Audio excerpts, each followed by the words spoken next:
November has been a very interesting month, even to the beginning of, we are still in the beginning of December, but it has been so interesting. Top officers in Nigeria right now are being sentenced to prison for contempt of court. How do you see that development? Well, firstly, I would say it's thumbs up for our judiciary. You know, knowing the history, Nigeria checkered history, military regime, and then the transition to democracy in 1999. The judiciary has always been at the backbench. I've always been the whipping boy of the three arms of government, the executive, the legislature, then the judiciary. So to get to a point in our democracy and in Nigeria where a judge of a high court can stand to his vows, it's an oath of office, and do that which is right, I think it's good news for Nigeria. That's on the first part of it. And then on the other hand, we look at this. I personally see it from the angle that what does this portend? Within a space of about 1 month and few days, I think the first was 28th of October, the EFCC chairman, Justice Chizoboji of the Federal High Court of the Abuja FCT High Court, gave that order for contempt and committed him to prison. Of course, the order was set aside some days later. Then, the 29th of November, like you just said, we now see the IG of police. The police hierarchy is saying we have applied for the order to be set aside. It's not yet set aside. These are top appointees of government. And 2 days later, on the 1st of December, we now see the Chief of Army Staff, General Yahaya, and not just him, another top shot in the army, the Training and Doctrine Commandant, General Stevenson Olabanji also. And then you see a judge of the Niger State High Court also committing them to prison for contempt.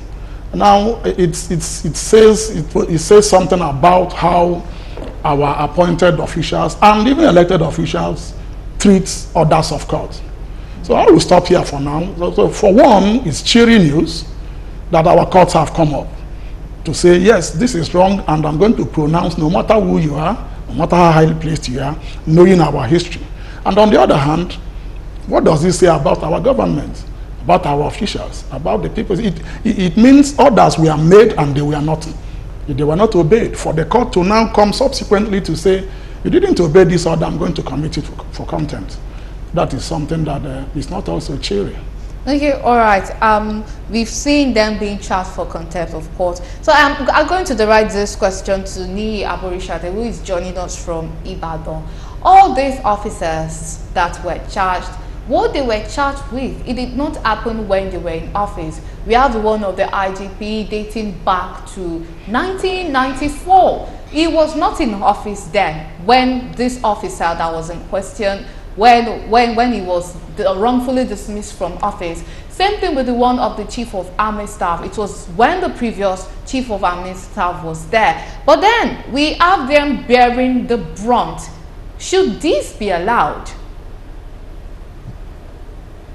Thank you very much. Yes, they were not in the office. They now had the notice of the proceedings. They were informed that there is an allegation regarding contempt of court, and they should have been adequately represented. I don't see why the general cannot obey simple law, but this is the antecedent of the military. They are not used to obeying law from bloody civilians, as they used to say. And that's the problem. And I think the president, current president, set the precedent. When it was ordered to release Dasuki from detention, it took him 3 or 4 years before he released him. And that's the problem. And so other officers, they learn this from him, but it shouldn't be so. In any society, the rule of law is the foundation, is the bedrock of any progressive society. The moment those who are at the top refuse to obey the law, then they are creating problems for the community. The whole system will collapse, because where there is no law, there will be anarchy, there will be lawlessness. Everybody will just be doing what they like.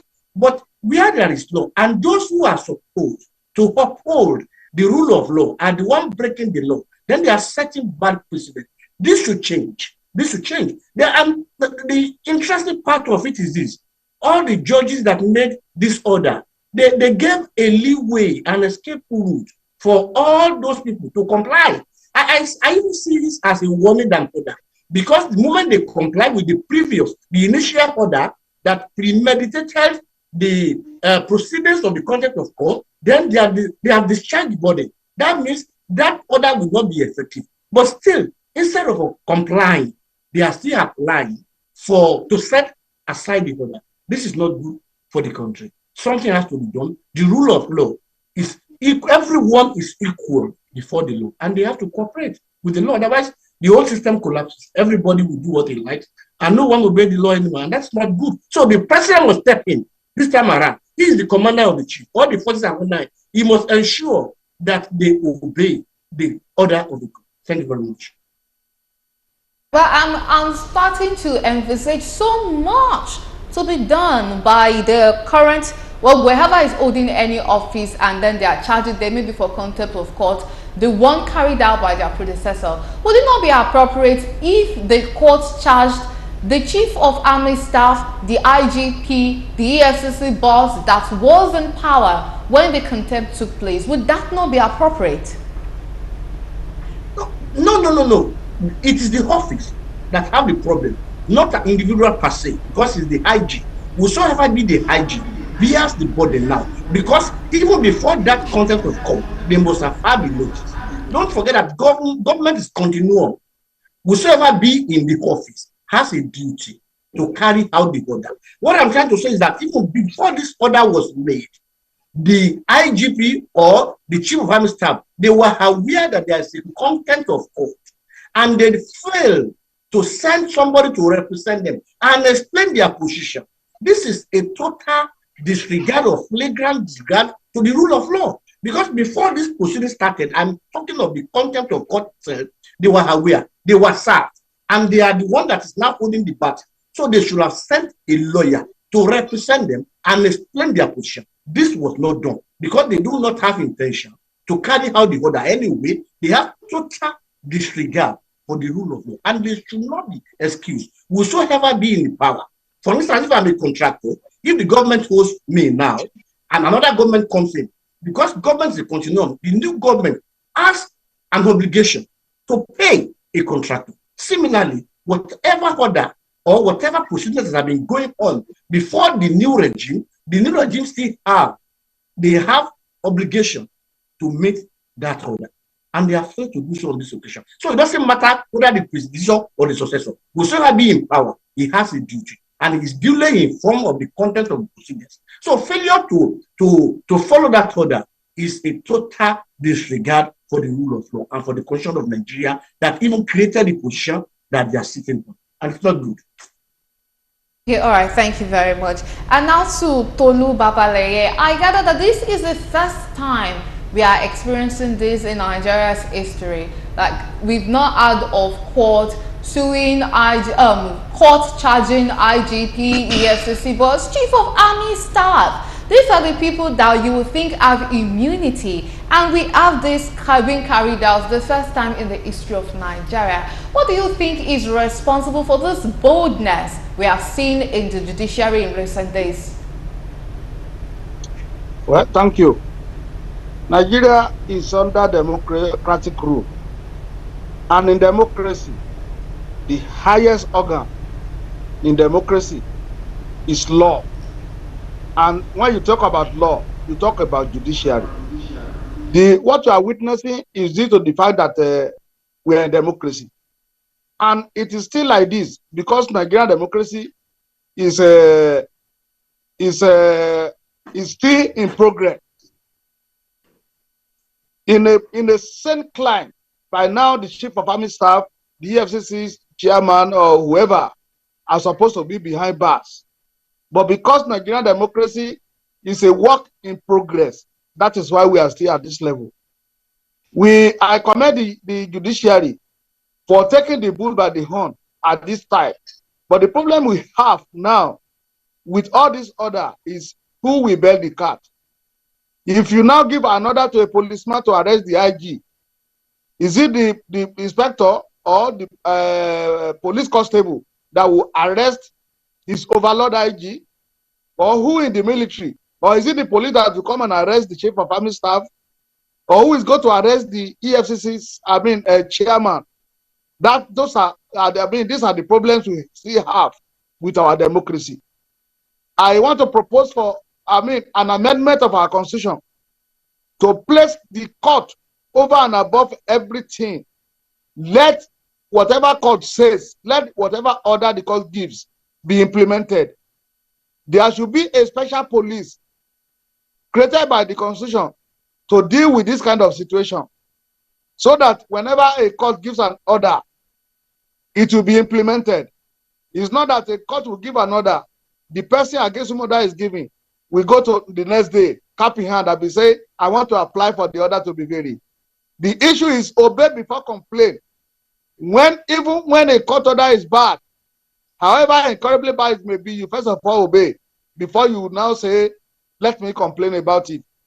But we are not yet in Canaan, but we have left Egypt. That is what I know. We'll get to the promised land. With what the judiciary is doing now, they have already, judiciary is already awake to its responsibility. So they are already saying we are no longer in the military era. This is democracy, where rule of law must prevail. And for rule of law to prevail, every order given by court of law must be obeyed. So, but we have to work on the appropriate organ that we make sure that order of courts are obeyed. Like in this situation, the question now, having given all these orders, who will bail the cat? Who is going to arrest the IGP? Who is going to arrest the chief of army staff and the 2 senior army officers? Who is going to arrest the EFCC chairman? Those are the questions. And it is part of our law that the court should not give an order whose execution will be very difficult. That is the situation in which we find ourselves in Nigeria. And Nigerian democracy being work in progress, we will get there one day. But all in all, I want to commend the judiciary for waking up and for saying that it's either you bend or you break as far as democracy and rule of law is concerned. That's my contribution for now.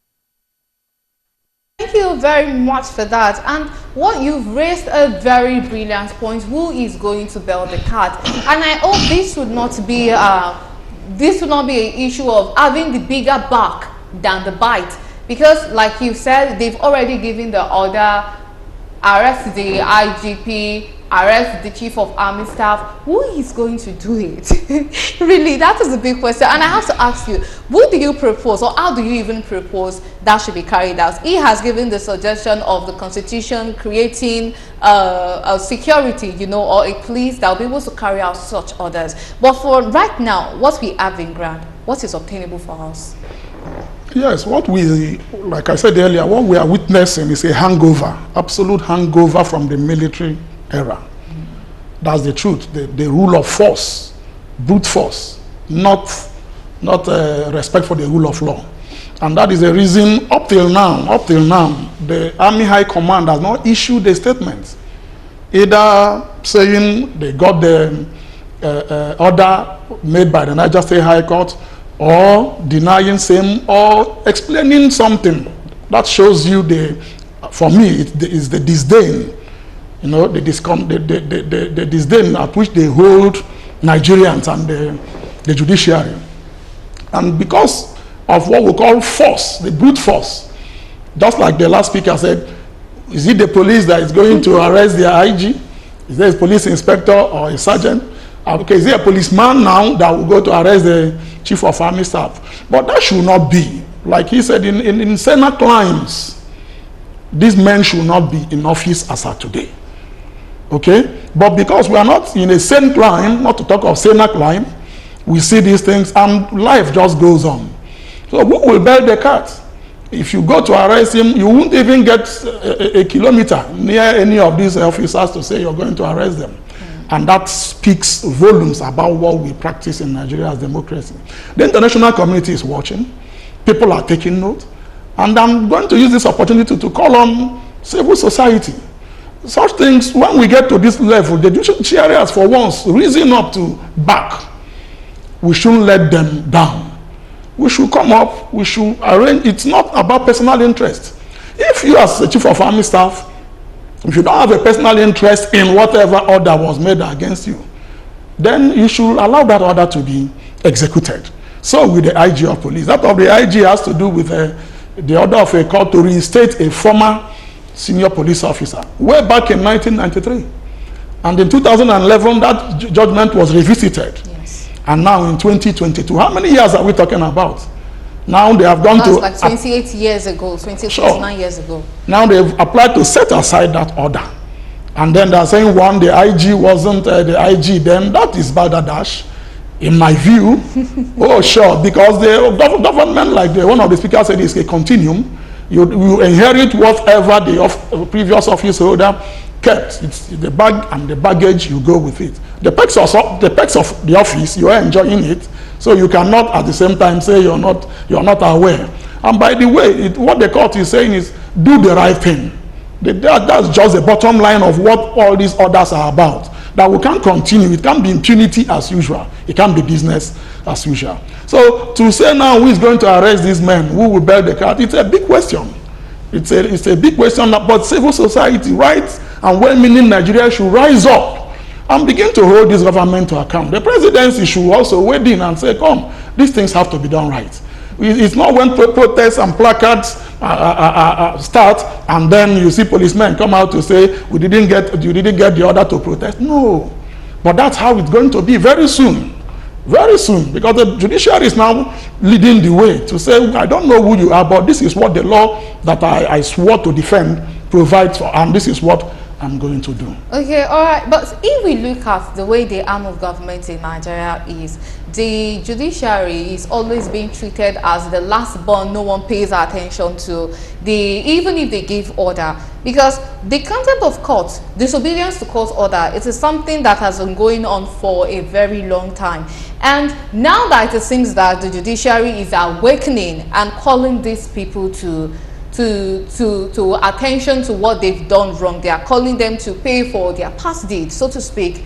So how is it guaranteed that this same order will not again be violated? I want to direct this question to Ni Aborishade. It seems to risk not to risk going in the same cycle over and over and over again. What are the chances that this same order that high courts are giving out will be carried out, or it won't be carried out? Now, let me first answer the question. The last speaker mentioned something, but it didn't complete it. Who will bear the count? The president is the head of the executive by way of hierarchy in government. He has a duty. When he took oath of office, he promised to obey the constitution and to follow the constitution. Now, where there is a kind of lawlessness, where the COAS, the Chief of Army Staff, and the Inspector General of Police refuse to obey the order, the president has a duty to order the arrest, to tell them, to order somebody to arrest them. It's not about who is inspector. All what they need to hear is from the president. They should go and arrest them and put them in detention. And then they can find proper action, either for bail or whatever. But where the president remains silent on this matter, is not helping. He is in charge of the executive, the whole executive, the police, or the army. So he should call them to order, to comply. And if any one of them refuses to comply, then he has them to resign or dismiss such a leader who refuses to resign. If the Inspector General of Police refuses to resign or to follow the order of the court, then he should sack him from the duty. The same thing he can do for COS. Other people are there that can take over. So something has to be done. Unless there's a drastic change, this kind of thing will continue to happen, to disobey the order of the court. It is becoming unbecoming in our society that some people think they are so big that they are above the law of the land. This should not continue. The president and the National Assembly also, they have duty. They should invite such people, the COS, the Chief of Army Staff, and the Inspector General of Police, they should invite them to the assembly and ask them why they refuse to obey the law of the land. It is this law that binds every one of us together, all the citizens of this country. The moment some people refuse to carry out the order of the court, they are sending messages to the society. We will see that there will be a breakdown of law. So something has to be done. Even before the election period, the president, the National Assembly, they have to do something. This is not something that should be swept under the carpet. If something has to be done, they have to invite them. They have to ensure, even while they are making the application, I don't know why they should not be behind the bar at this time. The order was about 3 or 4 days ago. Nothing has been done. No arrest has been effected. And they are still planning to set the order aside. Very soon, we will hear that they have set the order aside. That should not be. Somebody who was accused of representing, he was conducting the appeal, but the judge found him guilty before the appeal, and he's now in prison. Now, while he was still conducting his appeal. So the same thing should go for the Inspector General of Police and the Chief of Army Staff. The law that applies to someone that steals a fowl should apply to the Chief of Army Staff or Inspector General of Police who is found guilty of contempt of the court. The offense of contempt of the court is offense of strict liability because it is on law that society has. It is the anchor that holds society together. And for this alone, the president or the National Assembly, they have a duty to ensure that the order of the court is properly carried out by these two gentlemen, the Inspector General of Police and the Chief of Army Staff, and anybody who was ordered by the court to carry out something or other things. Thank you very much.